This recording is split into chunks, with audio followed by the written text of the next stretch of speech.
Quand j'aurai fini de lire le mémorial de Lascaz, Napoléon à Sainte-Hélène, ça va me manquer. Je l'ai dit, c'est un peu foutraque. T'as pas les belles phrases de Chateaubriand. Et Chateaubriand, là, Napoléon, il s'en fiche bien mal, tandis que Chateaubriand, lui, est obsédé par Napoléon.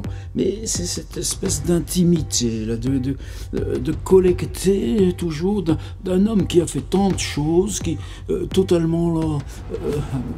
pourquoi le monde n'a pas un tel besoin de moi qu'il vienne là me chercher? Ou bien, oublions les guerres, voilà ce que j'ai fait, qui est si formidable dans l'ordre civil.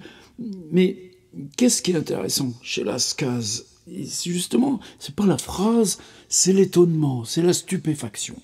Je suis tombé sur ce passage.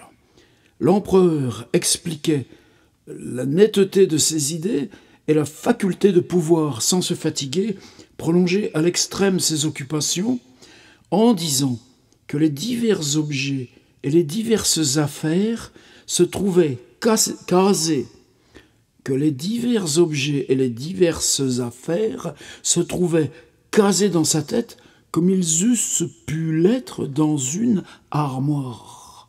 « Quand je veux interrompre une affaire, disait-il, je ferme son tiroir et j'ouvre celui d'une autre. Elle ne se mêle point et ne me gêne ni ne me fatigue jamais l'une par l'autre. Jamais non plus il n'avait éprouvé, disait-il, d'insomnie par la préoccupation involontaire de ses idées. Veux-je dormir, je ferme tous les tiroirs et me voilà au sommeil. Ainsi observait-il qu'il avait toujours dormi quand il en avait besoin et à peu près à volonté. Ce qui veut dire pour Napoléon, il est très fier, on peut le réveiller à 1h du matin, 2h du matin, lui demander une décision urgente pour la telle évolution. Pas de problème. La réponse vient, rapide, lucide, et il se rendort. Mais toi, là, dans tes propres insomnies, t'arrives à les fermer, les tiroirs, t'arrives à ce que dans ta tête ce soit rangé comme une armoire et que si tu fermes bien tous les tiroirs, oh, tu es tranquille. Le mot tranquille, est-ce qu'il y est? Veux-je dormir? Je ferme tous les tiroirs et me voilà au sommeil. Depuis, moi, je me dis ça aussi. T'as l'insomnie qui te taraude, t'arrives pas à fermer les tiroirs parce qu'il y a un truc qui coince, puis un autre truc qui coince, puis un autre truc qui coince. Enfin, comme on est tous, quoi. Je me dis, oublie les tiroirs et me voilà au sommeil. Et la phrase, et me voilà au sommeil, parfois suffit, parfois pas. Dans ce passage, il y a d'autres choses aussi. C'est ici, pour moi, dit Lascaz, le lieu de dire quelque chose qui m'a souvent occupé sans que j'aie pu me l'expliquer, mais qui est trop remarquable et dont j'ai été trop souvent le témoin pour le passer sous silence.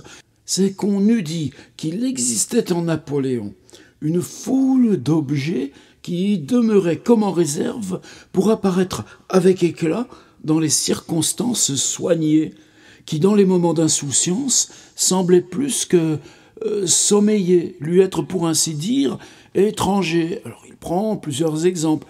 Par exemple, il ne se souvient jamais de la date exacte de Saint-Louis par rapport à Philippe le Bel. Or, pourtant, il le sait, et puis il a déjà demandé ça 3 fois. Mais non, c'est rangé, c'est oublié, ou autre chose semblable. Et l'occasion arrivait-elle pour lui? Alors il faisait sans hésiter les citations les plus minutieuses. Et lorsqu'il m'est arrivé de douter parfois, et que j'ai été vérifié, le tout était de la plus scrupuleuse exactitude.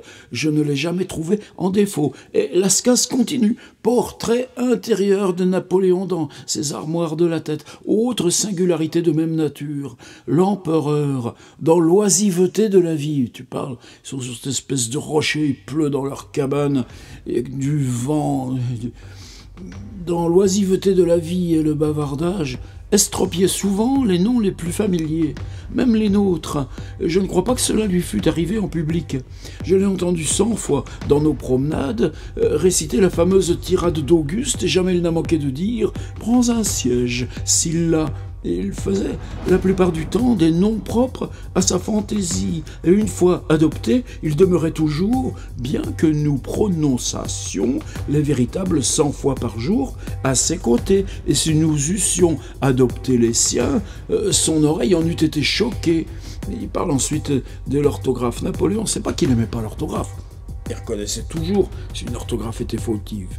Mais pour lui, pour écrire vite, écrire à la vitesse de la pensée, en gros, c'était comment tu arrives à sténographier. Et tu rajoutes l'orthographe. Après, voilà, discussion.